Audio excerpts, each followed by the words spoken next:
Kamala Harris sitting down for one of her first one-on-one network interviews since becoming the Democratic nominee for president. Here's an exchange that she had with MSNBC's Stephanie Ruhle about tariffs. Tariffs aren't unique to President Trump. President Biden has tariffs in place. He's actually looking to potentially implement more. Where do you come out on? Is there a good tariff, a bad tariff? Well, part of it is you don't just throw around the idea of just tariffs across the board, and that's part of the problem with Donald Trump. Frankly, I'm going to, and I say this in all sincerity, he's just not very serious about how he thinks about some of these issues.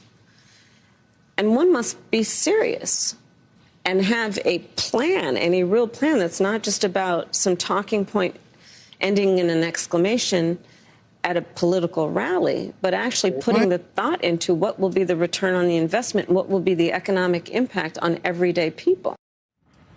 We've got a lot of ground to cover with our next guest. I want to bring in Mark Cuban for his takeaways. Mark is a billionaire investor, of course, entrepreneur, is also a supporter of Vice President Harris, so we know where you stand. I'm curious, listening to her there, and you called in a couple weeks ago to talk about what you thought she would be telling the public. And we quizzed you. We went back a little back and forth about just how much you knew versus what the public knew. How much more do you think the public knows now? And how much more do you think the public should know? Well, I think obviously they know more. She's talking more. She's giving speeches. She was very clear about tariffs right there.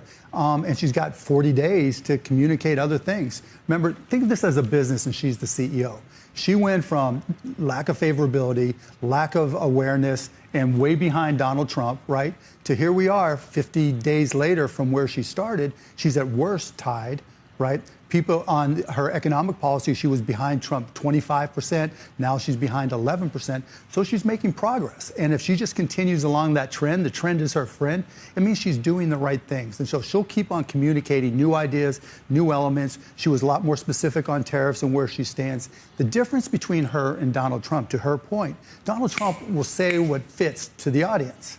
When I talk to her team about different things, whether it's healthcare, whether it's tariffs, whatever it may be, she goes back and her team does a full analysis.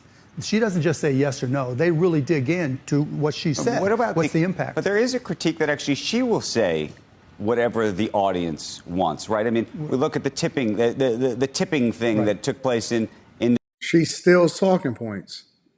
Nevada. Given some of the details that we don't have on certain things, is that because some of those details would be less favorable in certain audiences? Do you see the Elon quote? I don't know what you think of Elon, but I like Elon. I like Elon too. But she was at 28% favorability, and then, as you say, things change. She's all the way up to about 50%. I would just argue that filling in the blanks does not account for that move, and that the media coverage has been so positive and almost, Mark, that it's like, we don't have to worry about trying to elect this guy who is clearly not up for another 4 years. And it's not Donald Trump. So they would have, the left and the people that need a candidate would have embraced anyone at that point. And you know, ABC, it was 100% positive coverage of her, 92% negative of Trump. So Elon says, what changed the media coverage? Okay, first, what's the most watched news channel? Who are the most watched and viewed and listened to podcasts? Who are the most watched and listened to or Is it viewed? Fox? Yeah. Yeah. Right? Okay. I mean, it's not close, right? The number one shows are all Fox. The number one podcast, so lean right. Even in spite of that, she's been able to. Not in spite of that, meaning, well, in spite of that, meaning the mainstream media is not who you think it is. The mainstream media truly leans right. Maybe that's why it's only tied then. Well, maybe, right? I don't know. Where do you think she really is in terms of what this election is, in terms of the polls and the? First of all, she steals all of her talking points. They skip right over the whole tips thing because we know that she stole that. We know that everything that she says is being handed to her, and it's not a decision that's being made from her. We know that, like, for example, let's just talk about the tariffs, right? She lies about immigration. She lies about tariffs because the first thing that she don't want to acknowledge, she'll sit there and say, well, you know, Donald Trump, you know, he doesn't think these things through. Really? Is that why you left every single tariff in place that he instituted during the time that he was president because you know that it was a good idea and you knew that it was bad for you to remove those tariffs because it actually allows for America to become more competitive and it holds other countries accountable for dumping products over here and eroding the manufacturing base, which would absolutely go against you. And some of the only things that you have going for you is some of the stuff that he left you with as far as the legacy. We know that the steel industry was saved as a result of tariffs. And it's funny because then I'll call people that's in the steel industry and they'll still be voting for Kamala Harris because they're more focused on identity politics instead of understanding what is happening in their industry. Most people that work at these places, they have no clue what is happening at the top level, what is happening in legislation, how it's going to affect them.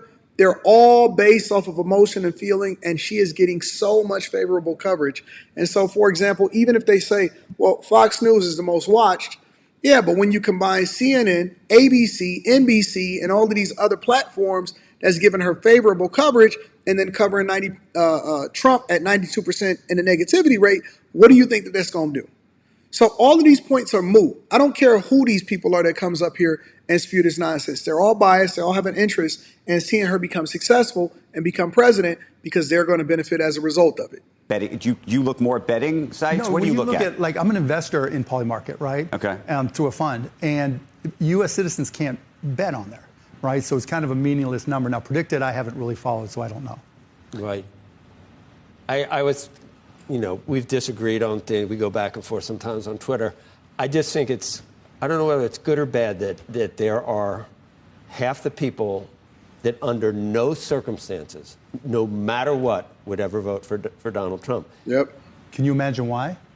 On the other half, this is where I'm getting. Okay. On the other half, there are half the people that under no circumstances can look at what her comments have been in the past, and there's just, for whatever, just having gone back to, with me, the Dukakis days, or the McGovern days, there's just no way that, and I'm not speaking for what I would do now, but there are people who think it's so patently far left and progressive, they would never, under any circumstances, vote for Kamala Harris. And here we are. Right. Have you convinced anyone to change? Yeah, of course. You've convinced people to change? Oh, yeah, for sure. Oh, I can't convince Right, because anyone. here's what I say, right? Here's what I think is happening.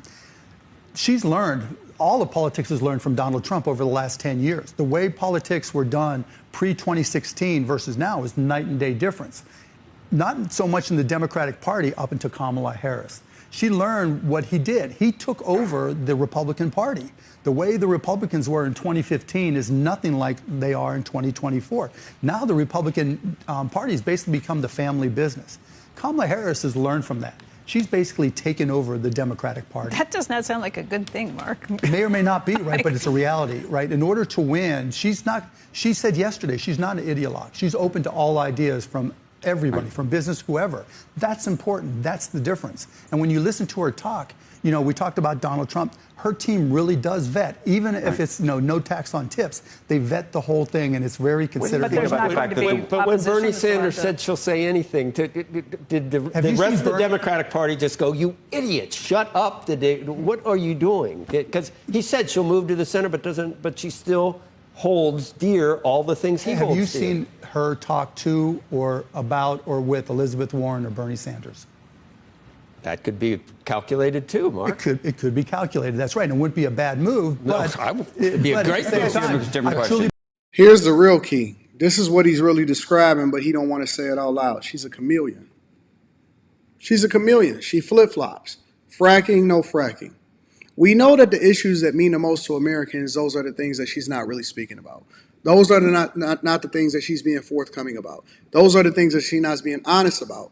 And when you get her off script, basically what he's saying is that she's a chameleon and she's being controlled, but we just don't know who's controlling her and what they're telling her to say. As long as she stays on script, then she'll continue to be favored. And so then she can start spewing this message about being divisive. And most people don't even actually support her like that. They just don't support Donald Trump. Let me know what y'all think inside of the comments. Make sure y'all tap into the Patreon. Link is in the description. Also, Teach Hanley, 40% off your first order plus 20% off of life. I love y'all. I appreciate y'all. I'm going to holler at y'all later. Peace.